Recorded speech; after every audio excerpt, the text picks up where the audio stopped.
News की ताकत में एक बार फिर आपका स्वागत है। बाहरी दिल्ली के हिरनकी गांव में डॉक्टर भीमराव अंबेडकर की 131वीं जयंती बड़ी धूमधाम से मनाई गई।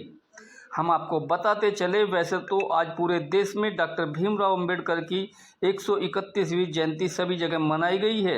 हम आपको बताते चले, हिरनकी गांव के सभी लोगों ने बढ़ चढ़कर भीमराव अंबेडकर की जयंती मनाई गई। वहीं हम आपको बताते चलें कि सुभाष चंद्र बोस की मूर्ति पर भी पुष्प चढ़ाकर सम्मान किया। हम आपको बताते चलें कि गांव के तकरीबन सभी लोग यहां मौजूद रहे। आप खुद वीडियो में देख सकते हैं कि किस तरीके से लोगों ने पुष्प चढ़ाकर यहां सम्मान किया। वहीं लोगों ने सबको मिठाइयां भी बांटी। सुनिए क्या कहा। लड़ने लिए और हमें एक मार्गदर्शन दिया।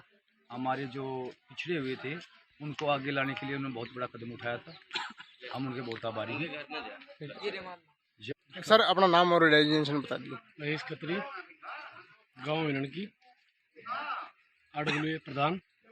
सर क्या कुछ कहना चाहेंगे आज? सबसे पहले सभी देशवासियों को डॉक्टर भीमराव अंबेडकर जयंती पे सबको बधाई शुभकामनाएं देता हूं।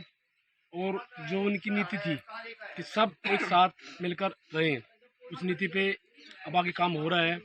और अब पहले से बहुत ज़्यादा बदलाव आ चुका है इस देश में। और आगे एक ऐसा टाइम भी आएगा कि सब एक साथ मिलजुल कर रहेंगे। वही उनकी नीति थी, उसी पे हम आगे चल रहे हैं।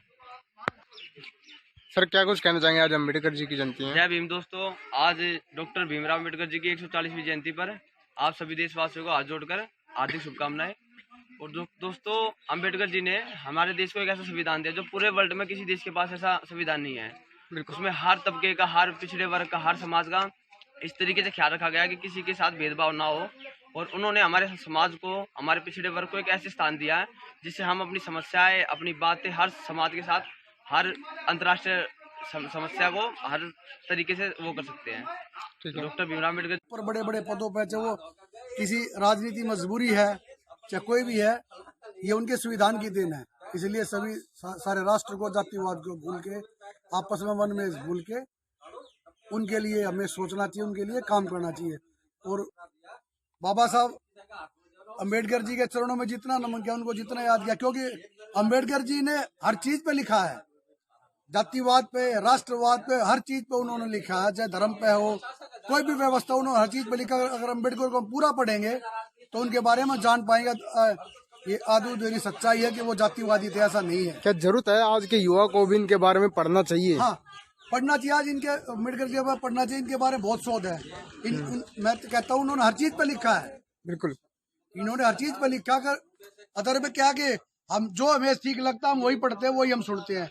ये हमारी भी आदत खराब है कहीं ना कहीं, समाज की, लोगों की। उनके बारे में पूरा सत्य हम जानते नहीं। ठीक है जी। सर क्या कुछ कहना चाहेंगे? आज भीमराव अम्बेडकर की जयंती है। आज हमारे लिए बड़ा हर्ष का विषय है।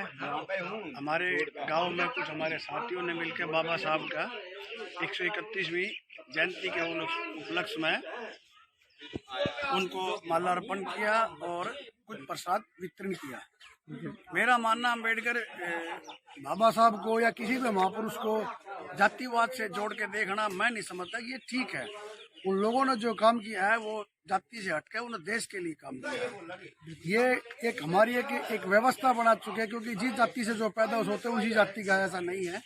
ये महापुरुष लोग हर जाति के, हर समाज के, सबसे पहले राष्ट्र के हैं। तो हमारा एक फर्ज पड़ता है जातिवाद को भूल के ऐसे महापुरुष के चरणों में हम नमन करें, उनको याद करें। क्योंकि उन्होंने जो संविधान जो बनाया उन लोगों के लिए बना जो समाज में दबे कुचले लोग थे। उनको समाज की, राष्ट्र की मुख्य धारा में लाने के लिए उन्होंने जो काम किया है, उनके लिए सामाजिक, आर्थिक न्याय दिलाने के लिए जो अम्बेडकर जी ने संविधान में जो ये काम किया, ये अतुलनीय है। इसका कोई मोल नहीं है। ये अम्बेडकर जी की दूरदृष्टा थी। ये उनका एक, हम ये समझते हैं समाज के लिए, राष्ट्र के लिए उनका विजन था। क्योंकि वो समझते थे ये जो समाज है जहाँ से उठ के आया है, क्योंकि गुलामी की दास्ता के बाद उस टाइम जो परिस्थितियाँ थी उससे जो उठ के आया है वो उनको उन्होंने भोगा है। इसको देखते हुए उन्होंने ये कुछ चीजें उन्होंने रखी है। ये जरूर मैं कहना चाहूँ अम्बेडकर जी के बारे में लोग ये सिर्फ जाति से जोड़ के देखते हैं, ऐसा नहीं है। जब देश में उनसे पूछा गया अब भाई बाबा साहब आप ये बता संविधान सभा के आप अध्यक्ष हैं, इस बात की क्या गारंटी देता है ये संविधान के देश गुलाम नहीं होगा।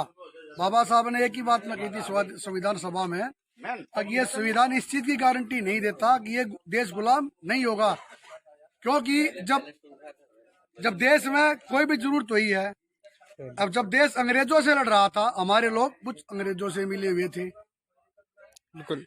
जब मोहम्मद गौरी का और पृथ्वीराज का जब जंग हुआ, हमारे ही लोग देश के लोग मोहम्मद गौरी से जा लड़े।